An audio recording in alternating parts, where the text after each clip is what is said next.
Okay, so I have been making a bit of progress off camera here. I have made an ice boat road that goes all the way from our farms here back to land, and it stops off at the Guardian farm. I've had to make these right angled turns though. It would be cool to eventually make an automatic system where a slime block launcher somehow redirects you and launches you in the right direction, but for now this will do. But I've not just been building ice boat roads off camera, I've been doing a lot of terraforming around this area as well. You might remember that this cliffside used to come all the way out here, so I just dug it all the way back, and that will give us room for some nice buildings to go here to continue the city around this side of the castle. I obviously haven't made the actual cliffs yet, I've just left them like that because I didn't want to do too much off camera. The other terraforming I've been doing is in the forest here. I've been experimenting with adding leaves into the ground and all this moss, and it really looks nice. It looks overgrown and very lush. It certainly looks a whole lot better than it did before. I've also fixed up some of these bushes, and I've also been working on the trees here. So as you can see from a distance, these trees here are quite a lot different to these trees. They're much brighter. That is the old forest that I built here almost a year ago now, I think.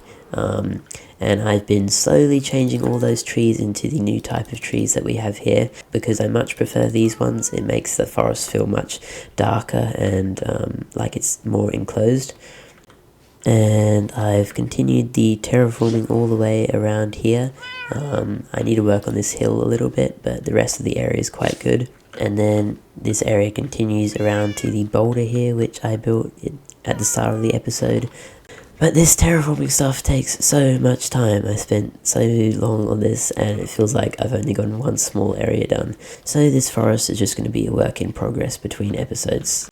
But enough of that. Today we are going to be working on the stables here. I've had a bit of a change of plans. I think I'm going to build these stables down here and then have the paddock all around here, and then in this area I'm going to build up some boulders and have the stables owner's house on top of the boulders. But that's enough talking from me. Let's get into a time lapse of building up some nice boulders here.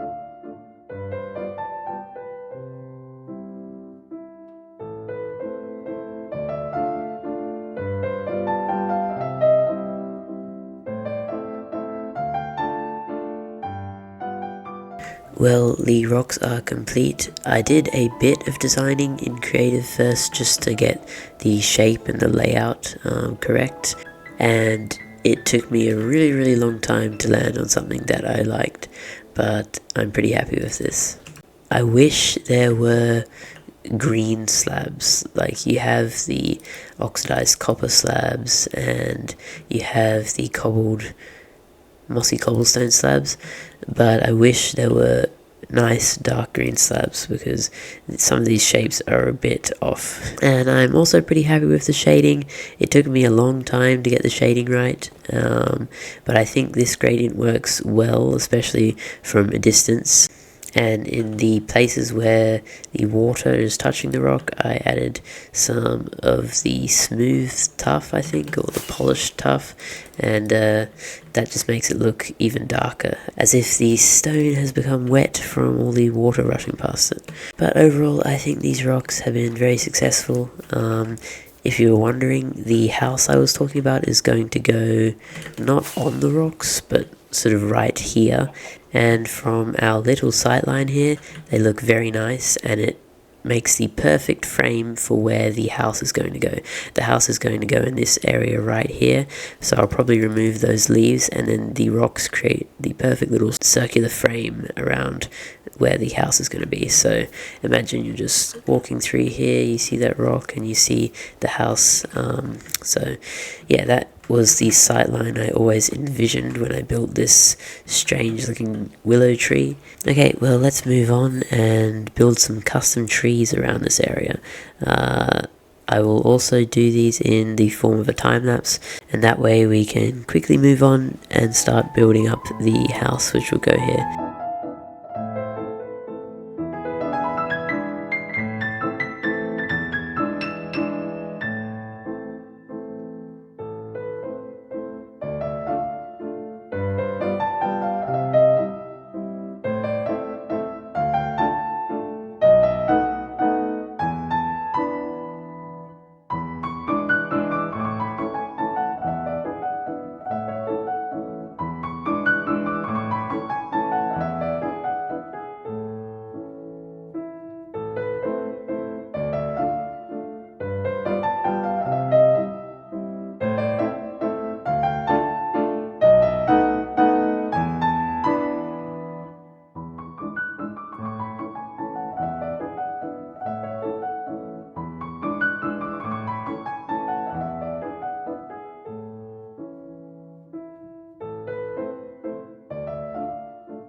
Okay, so the trees are done.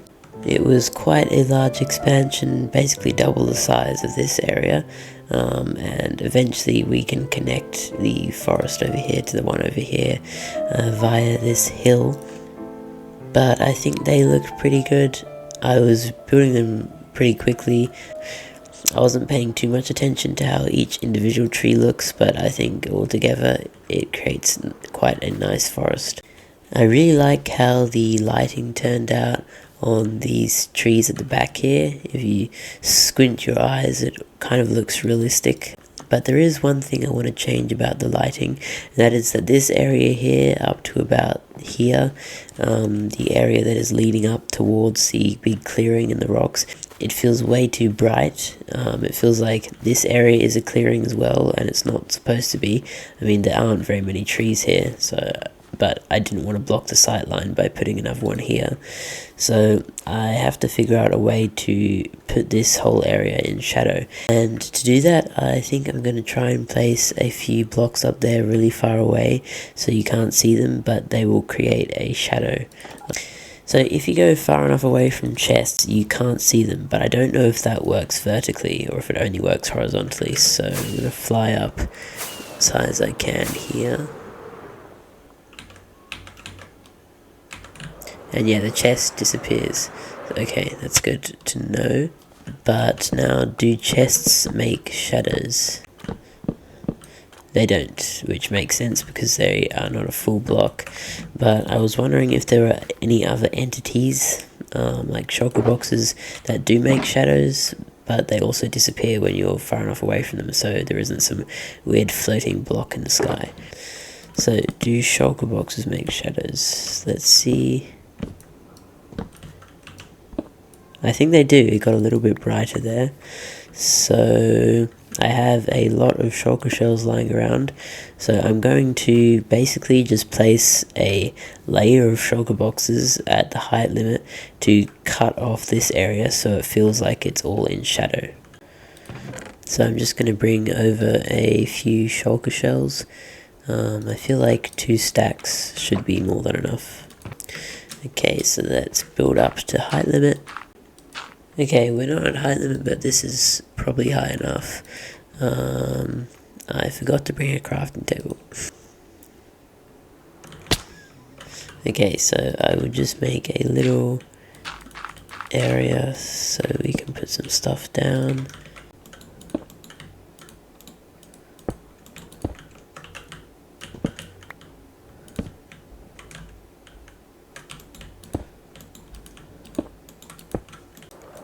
Okay, so let's have a look to see if it's working.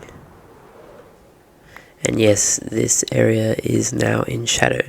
So I need to bring the shadow back a little bit, by like 10 blocks or so to this area.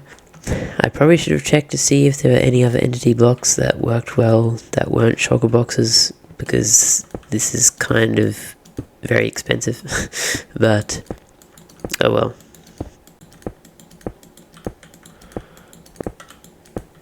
It's very dark. Yeah, it's very dark, so I might have to add a few little bits of light coming through just to lighten it up a bit. But the shape of the light is looking good. I will just bring it forward a few more blocks, but other than that, I think it's good.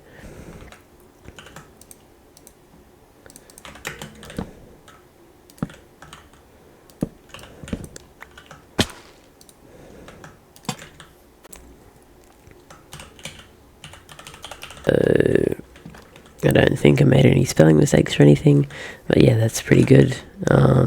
It kind of fits in with the sight line nicely. Once we add like a large bush and some rocks and stuff around, it won't feel as out of place and tall. But yeah, that lights up this area nicely. It does look a little bit weirdly dark over here, so I'll dig down quite far. I think I need to go a little bit further down. Yeah, that looks pretty good. I think I can place a fence and a moss carpet over it. Yeah, and that looks a lot more natural now. Ignoring the shulker box mess that is everywhere, I think this shadow effect has turned out well. It kind of makes the stones in the clearing here stand out a lot more.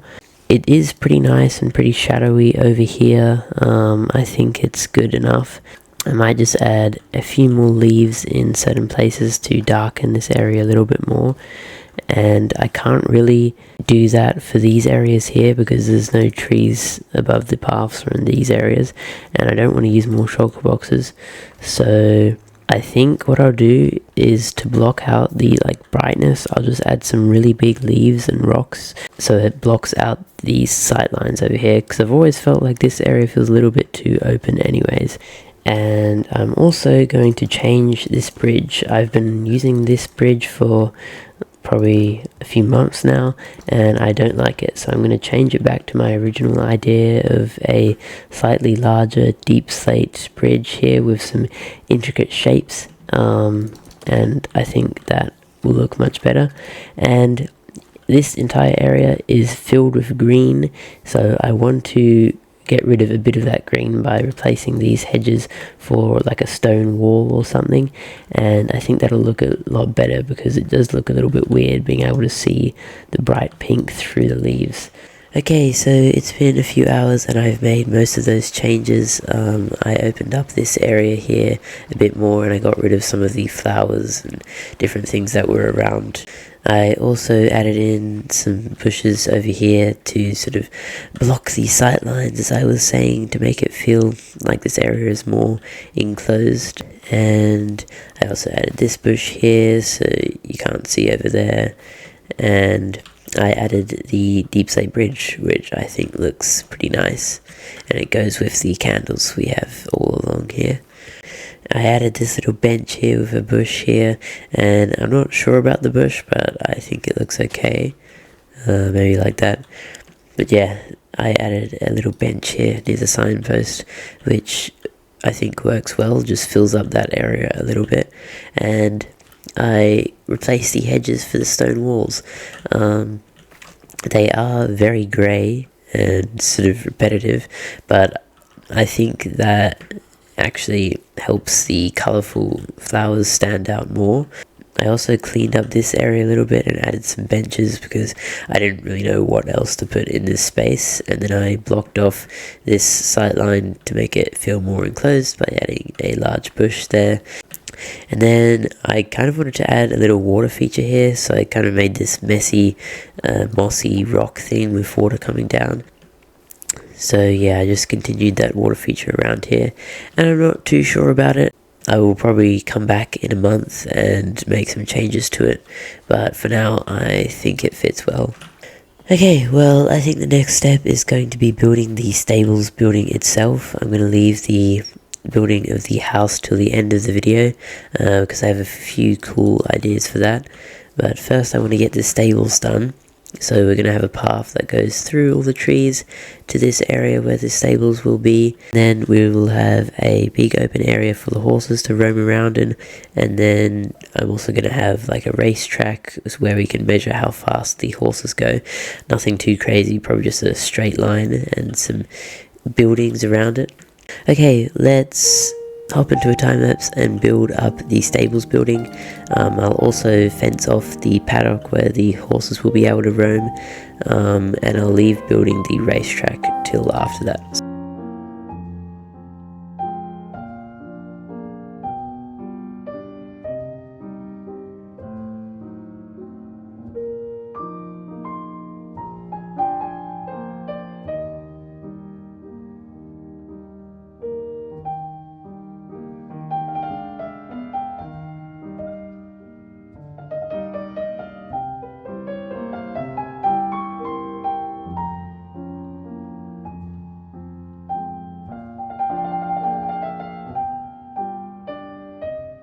So the stables is now virtually complete, except for a few details which I will address soon. I'm glad it's done though. The amount of little details and strange blocks I used made it extremely difficult to organize my inventory, and it made it extremely difficult to gather the resources as well. That's why there are so many shulker boxes, but it's basically finished now. The building itself is quite strange on the exterior and in the interior, but I will explain why in a moment. Firstly, I need to finish some details, so I need a set of leather armor, a set of gold armor, a set of chainmail armor, a diamond helmet, a skull, and a set of netherite armor. So I think I'll save the netherite armor for later because that'll take a long time, but we can get the other stuff now. The reason I want a set of chainmail armor is because I've collected all this chainmail stuff from mobs that I've killed, and I wanted to show it off somewhere. I'm missing a second set of leggings.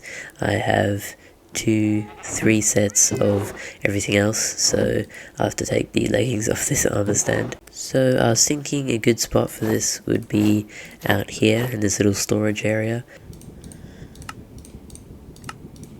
The leather armor can go in the stable area itself. So there we go. I figured that this could be some sort of uniform for the people who take the horses out for a day. These are where the horses stay, and I figured that the smaller ones would be for people who paid less, and the bigger ones would be sort of luxury staying for the horses. And then there are some storage areas here and here, and it leads into the sort of front desk area. And yeah, there are tons of weird details like this, but I'll explain them later. And we can put the gold armor here in the front desk. Okay, next up I need a skull. And I have one right here. And I also need a diamond helmet. But before we utilize these 2 things, I want to finally talk about the build itself. So basically in my head I imagine that there's one person who runs and owns the stables, and his house will be right here, and that is what we're going to build at the end of the video. But basically he runs and owns the stables. You can bring your horse in for a day or a night or as long as you want. I guess this is a pretty convenient place for stables because someone might want to go into the city or do some business for the day. And it's a bit strange how one singular person runs an entire stables building, but it makes sense because basically this stables profession that he has is a complete facade. In this world, I think of magic and alchemy being real legitimate things, but in this city especially, magic has been sort of outlawed, and it's only used by certain people who are quite high up in the government, and potions and things are available for use, and there will be stores for things like that, but they are only made by people who really know what they're doing.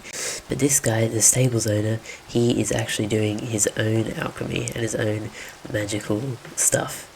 And he's using the stables profession as a facade so that way no one catches him. And the reason he needs a facade and doesn't try and, get permission from the higher ups is because he's doing some sketchy stuff. And so I've tried to tell this story through all these little details here. You have the sort of strange storage areas with brewing stands and strange colourful items that you wouldn't really think of someone who runs a stables needing. He also has very weird plants that grow here, and you have all these storage containers for the different potions, like this. And he also has this water wheel here, which there's no water at the moment, but later today I'll continue this river all the way out to the ocean. And it's kind of a strange thing for the stables to need a water wheel, but the water wheel is actually what powers a lot of his operation. So if you look behind here, you have the sort of rod that the water wheel's attached to that spins, and it rotates this and that spins up here, and then it goes all the way up to the second layer. if you will notice, there's no way to actually get up to the second layer, and that is one of his defense mechanisms, so no one can ever find his strange alchemy headquarters. And this interior is very weird, but it'll make sense in a little while. So it looks like a bunch of complete mess here, and it kind of is, but I try my best for the small space that we are working with. So there's a little storage area here. One of the armor stands is going to go here in a minute, and then we have the rod or axle that's coming from the water wheel that is arrived to the second floor. I might actually make it so you can see all the way through. In my head, this rod is spinning sort of horizontally, so it's spinning this stair around and around, and that latches onto the gears here and it pushes them that way. So, and then this gear attaches to that gear, which attaches to this gear, which spins this rod, which attaches to this gear, and then there are two smaller sort of gears which I represented with grindstones, as there's really no other way to do it on such a small scale. Then there's another grindstone up here, and then the end is this sort of jar thing. What is going to go here is a skull, and a skull in a jar, which we will make in just a minute.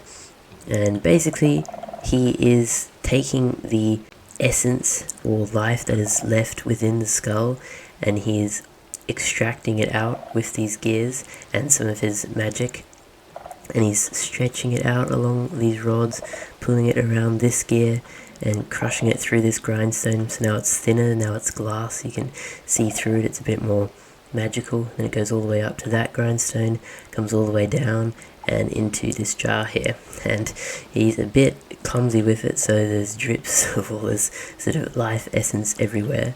That is why there is this weird detail here, that is the life essence dripping down, and basically all that life essence is getting put into this area here.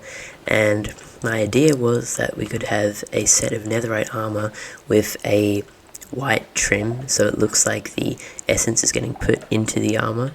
I guess we could use any sort of set of armor, but I think netherite armor makes the white stand out the most. So I'm going to use pistons to put the armor stand in here with netherite armor on. But yeah, we don't have netherite armor right now, so we'll have to get that later.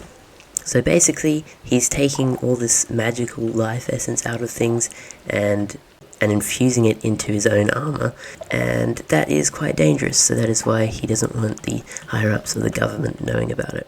And then we need to place a block here, and then a piece of glass covering the head, and we need to do it from the top down, so the armor stand doesn't move to the side. First off, we need a block and a piece of glass. So there we go. We have a skull in a jar, and to make it look a little bit better, I will just add some trapdoors around here. And there we go, it looks like a skull in a jar on top of the table. So I think next up I am going to add in the real details to this forest area, the bushes. I'm going to add in the river here, and I will add all the details to the paddock area. And then after that we can work on the racetrack and a few other little builds around here. So yeah, let's hop into another time lapse and build up some nice details.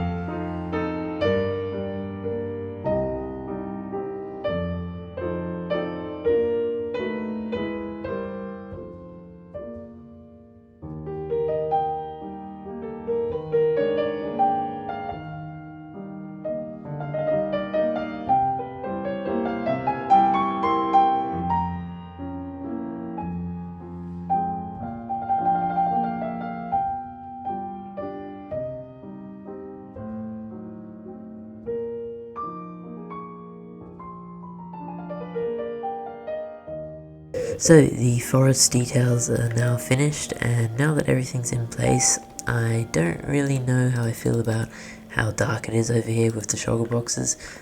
It just kind of feels a little bit weird. So I think I'll leave it for now, but eventually I might just get rid of the shulker boxes. But yeah, I think this area looks really good now. I tried to leave this area pretty open, so I think it turned out well.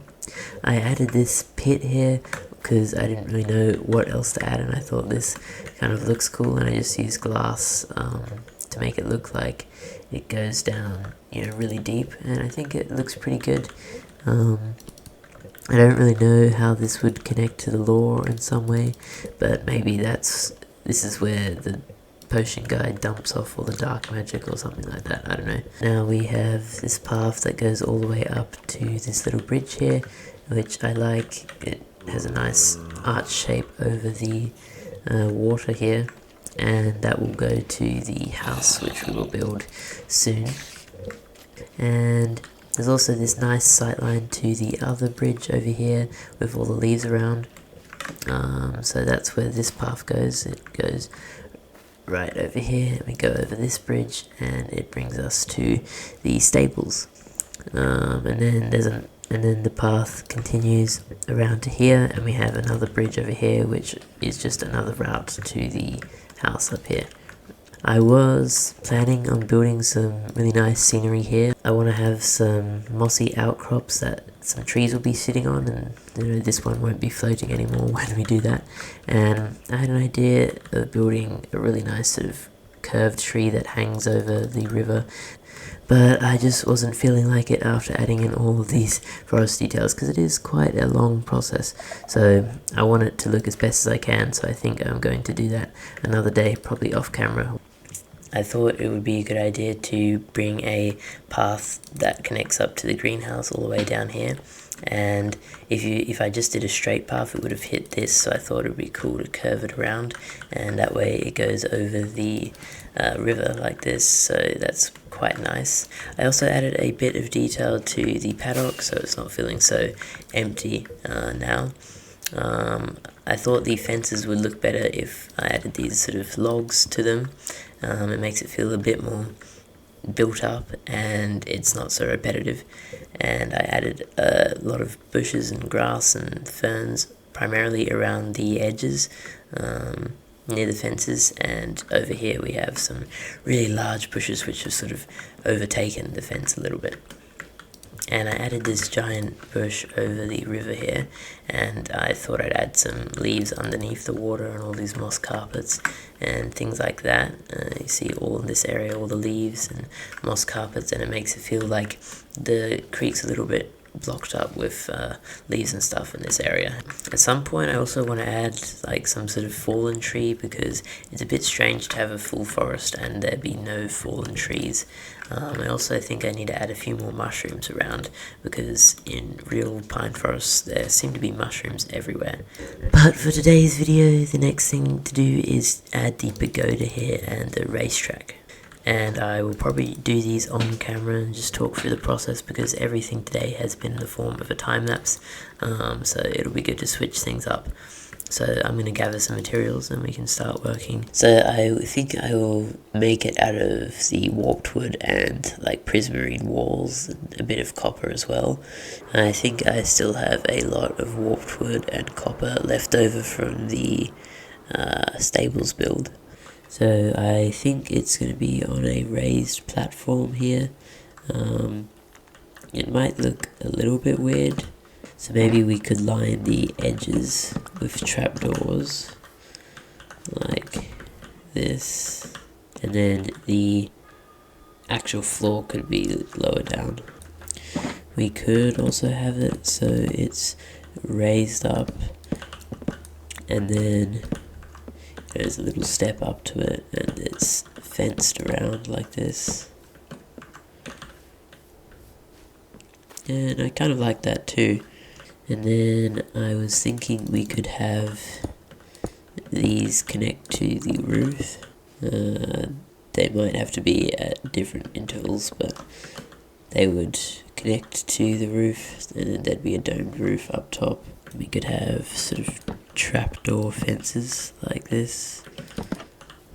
It does feel a little bit flat and weird though. I kind of like it better with the stair like that, but then we need to block this area up.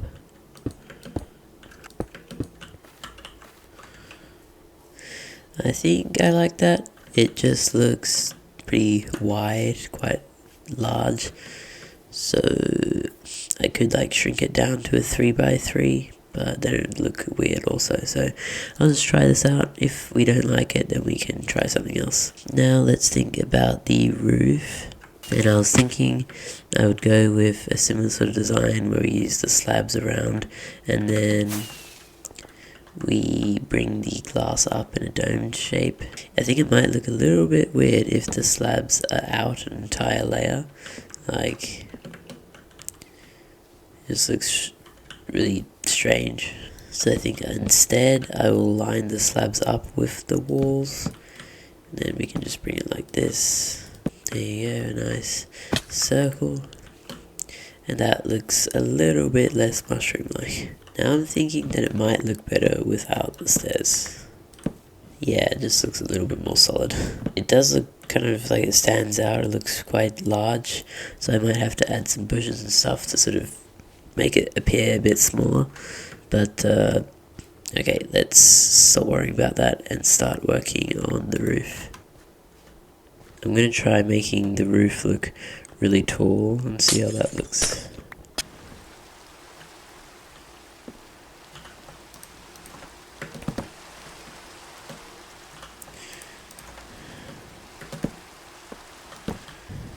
You know, it's a little bit goofy, but I kind of like it.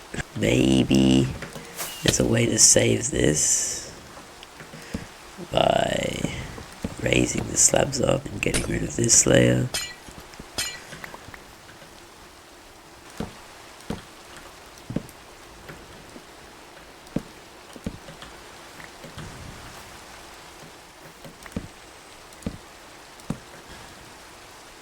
I kind of want to add some sort of design to the front, like this or something.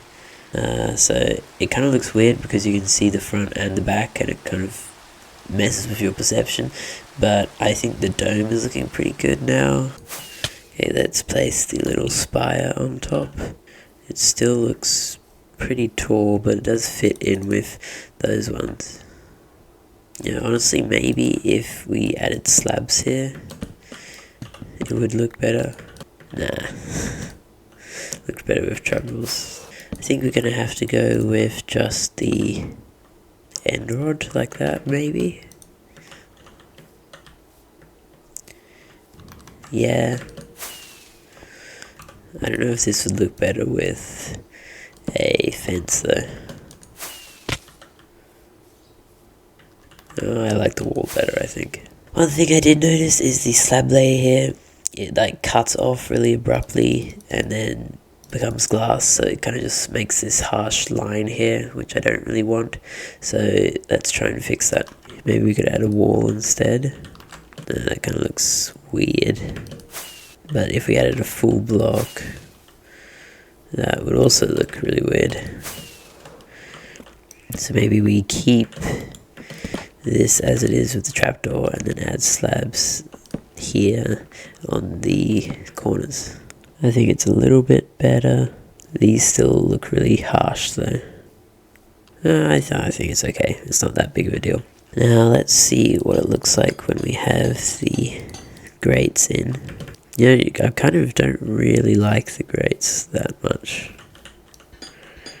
I think instead I'm just going to add walls in these gaps here, and then that breaks up the warped monotony a little bit. It does look a little bit weird in here though, so maybe we could experiment with a few other blocks. Like we could add glazed terracotta in there and have some bright colours. So first of all I will try different coloured glass. And it looks interesting. I'll try some red. That also looks like eyes, like it looks really angry. It has a good effect also, but I don't think it's a good permanent effect. That'd be pretty cool at night, so maybe we could have like a redstone lamp and at night it turns on or something. Next up, blue glazed terracotta. What about green? Matches with the glass. That has a really cool effect with the texture. Kind of looks liquidy. Now I'm starting to think maybe we don't need anything there. Okay, I think it's just going to be better to leave it empty, but yeah, I've learned a few things. There's some cool textures we can utilize in different builds and make some interesting looking effects. Now I do want to try changing this pattern up a little bit. So first idea is something like this. I kind of like that, and then that would actually look good with something there. Yeah, I kind of like the slime block. Lapis looks quite royal, like it's a precious stone or something. But to be honest, my favorite one is the slime. I really like that green for some reason. I'll try trapdooring up the slime so it doesn't look so weird. Okay, well, now we can start decorating the inside.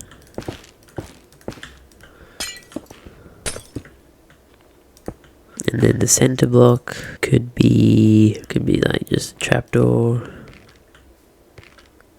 I'm thinking that the center would look good like this. Maybe not. Or maybe we just keep it simple. Just add some of this.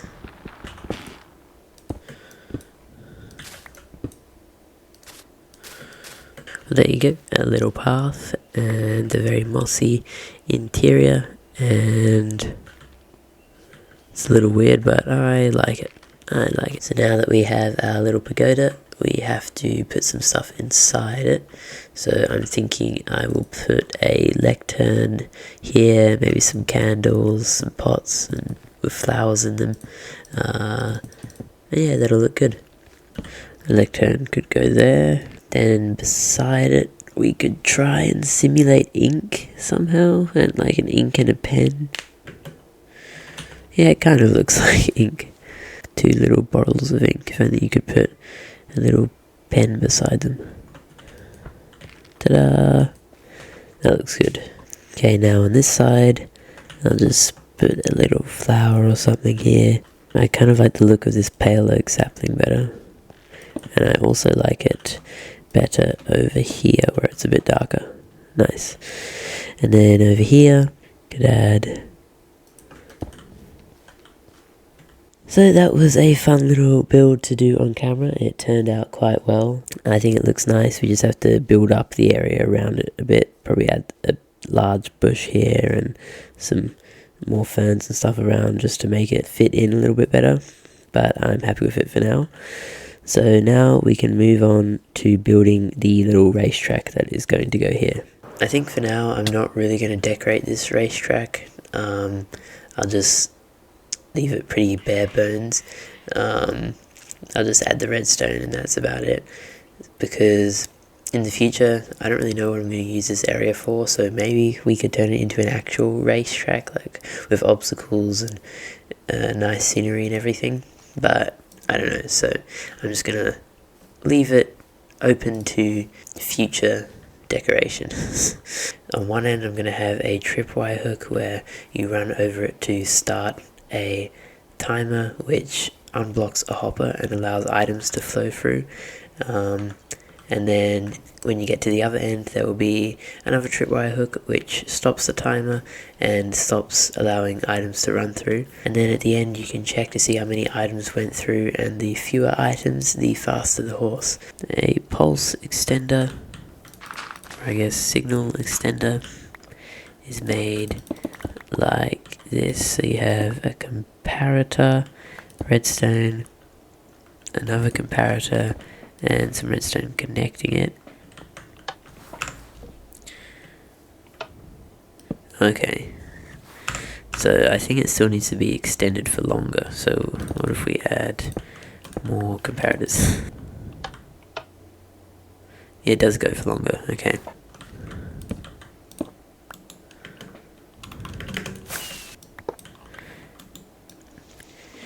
then we need to put a hopper in the right place.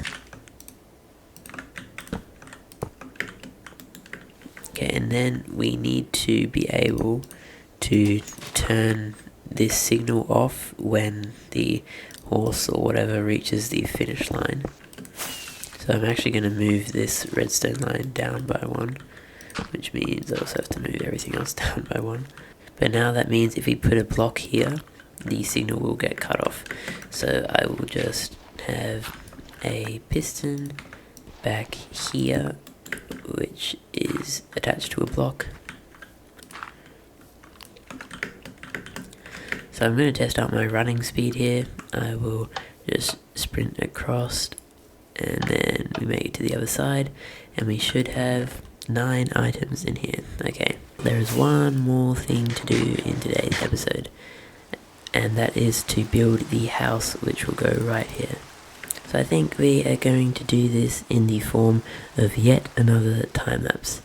So let's hop right into it, and while I'm there, I've decided I don't like these shulker boxes anymore, so I'm probably going to remove quite a few of them. I'll probably keep some. So yeah, let's build the house and remove the shulker boxes in the sky.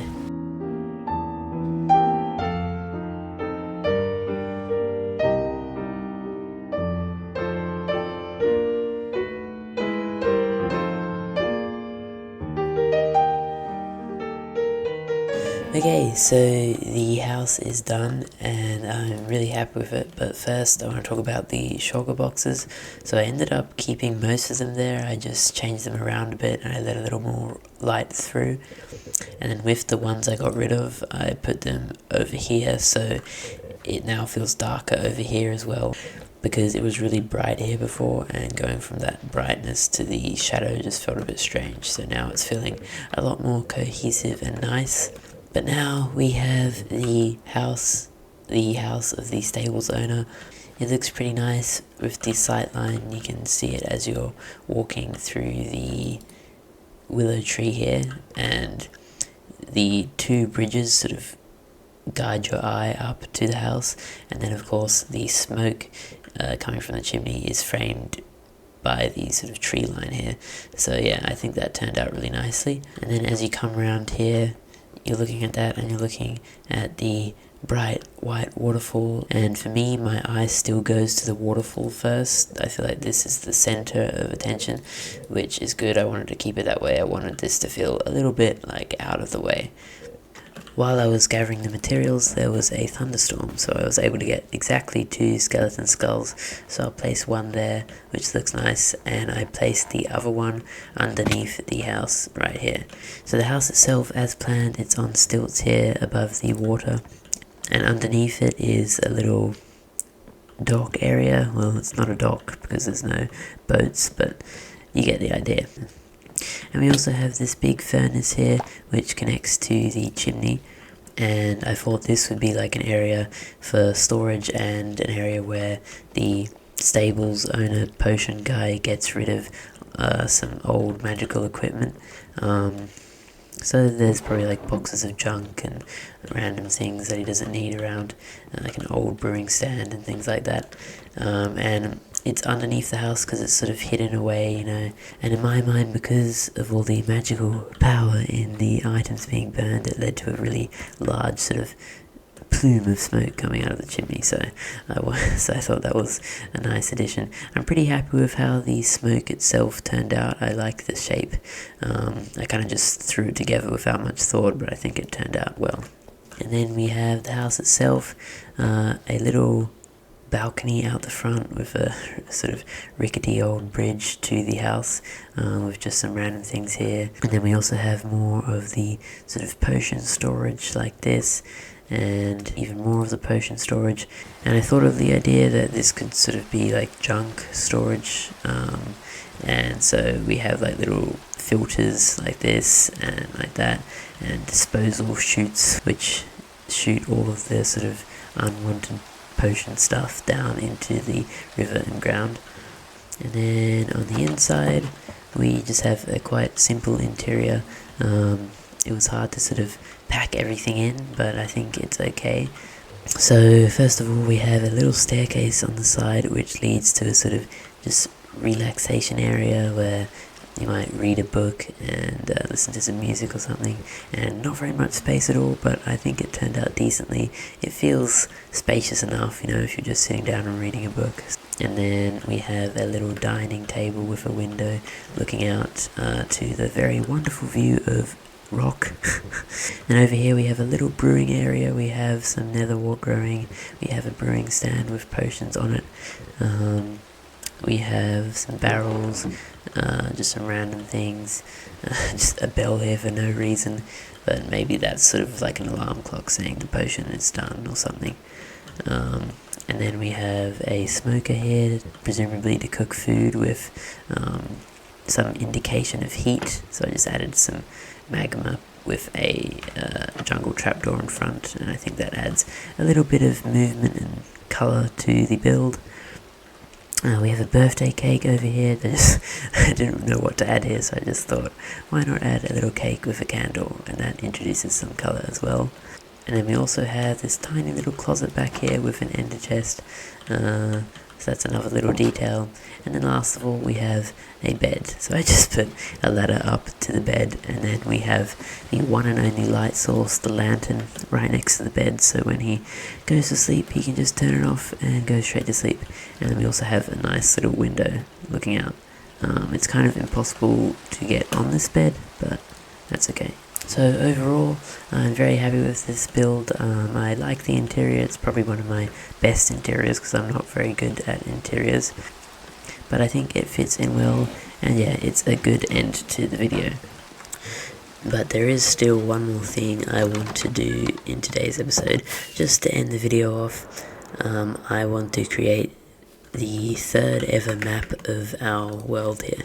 On episode 20, I said that every 10 episodes we can make a map and see the progress, and yeah, it has been 10 episodes since then, episode 30. I've been waiting for this for ages. I'm actually really excited to see how it has changed, but if we go into the sort of map room of the castle, we have the episode 20 map here. There is absolutely nothing in this area over here. No stables, no forest around the greenhouse, no smaller greenhouses, no farming village. And the biggest change is the lake over here. So at this point, I was kind of doing the terraforming project in the background, so I'd only removed about 20,000 blocks or so and a ton of trees. So yeah, it will look a bit crazy now that we've removed 500,000 blocks and drained the ocean and placed all the mud in. So we have the old maps here, I think. So it's been so long I can't really remember how this works. I think like these maps yeah, they're locked. So I think when we make the new maps we have to put them in a cartography table with a piece of glass, and that will lock them. There should be 25, but there's 27, so there must be 2 double ups, but that's okay. But I think we can just fly over our area whilst holding all these, and they should change. I might have to hold them one at a time, but we'll see. Oh yeah, they are changing, look at that. Yeah, just all the trees are gone, and it's just replaced with absolute nothingness, just destroyed terrain. I think I do have to hold them, which is a bit annoying, but yeah, look at that, all the mud coming in. Okay, well, I'm going to fill out all of these maps, and I'll see you back at the castle. Okay, so I've mapped out everything. Now we just have to put the maps together. Let's go one map at a time. So I think if you just, yeah, you can just double the maps by adding an empty map there. So I will do this for each of them. So these are the maps I've already done. These are the ones I still have to copy. And everything should fit nicely. Yeah, now we can lock all the maps into place so they will never change. So they should all say locked, which they do. There we go, perfect. So here we go. I have no idea which order these are in, so I'll just have to guess. So that is the industrial district, so it'll probably be up there somewhere. I think that's the right spot for the castle. So that means the docks have to go like up to here. Yeah, then the other side of the castle. Perfect.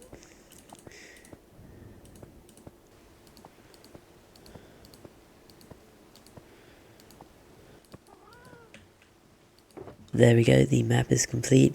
These two leftovers are just double ups. So yeah, let's have a look at the changes.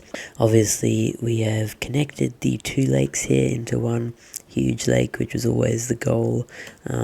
We started laying the lake bed, so we're about halfway done with that. All of this water had to be drained, so yeah, it's looking pretty crazy. The mob farm is gone, as you can see. And yeah, the cliffs, you can't really see much of the cliffs, but yeah, they're still there, which is nice.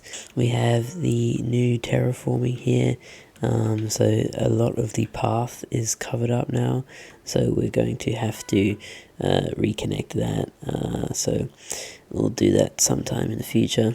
And of course we have the dock here, which you can kind of see the houses there and the boats, which is nice. It'll look better when all the water's in, of course. And then we have all of this area here. So we have the farming village with the fields and the big pumpkin. You can see that block of orange there. We also have all of the trees that we put in for the forest around the greenhouse and the smaller greenhouses here. We have the new flower field there. We have the rocks here with all the waterfalls and things. We have the stables there with the big paddock here. We have the river which goes all the way down here. We have the new house which we just built and the plume of smoke there. So yeah, a lot of progress has been made in this area. Hopefully by the time we put the next map in, this whole area will be covered in buildings, we'll have fields, we'll have all sorts of things, and maybe we'll even have the lake filled up with water and boats and finished cliff sides and all sorts of things. You can also see the changes that we made to the forest, the original forest we built. See around the cottage it's not very green at all, and in this one it is very green and brown. So yeah, you can make out a bit of change there. But yeah, overall I'm super happy with this. It's very nice to be able to finally put this map up. But yeah, we're gonna have to wait another 10 episodes to put the next one up, but I'm excited. It's probably been about 1500 days since then. It's day 2610. Most of that, like 700 days, was taken up digging the lake here, and then the rest has just kind of been slightly smaller projects. And then comparing it to our first ever map here is pretty crazy how far we've come. So yeah, it has been a very big episode today, lots of talking, so hopefully it wasn't too boring. Time-lapses, talking, and a little bit of building in there. But yeah, I hope you enjoyed all the same. And yeah, we made a ton of progress. I'm super happy with all the builds and all the lore behind the builds. I think it is pretty cool and fun. So yeah, thank you for watching today's episode, and I shall see you in the next one.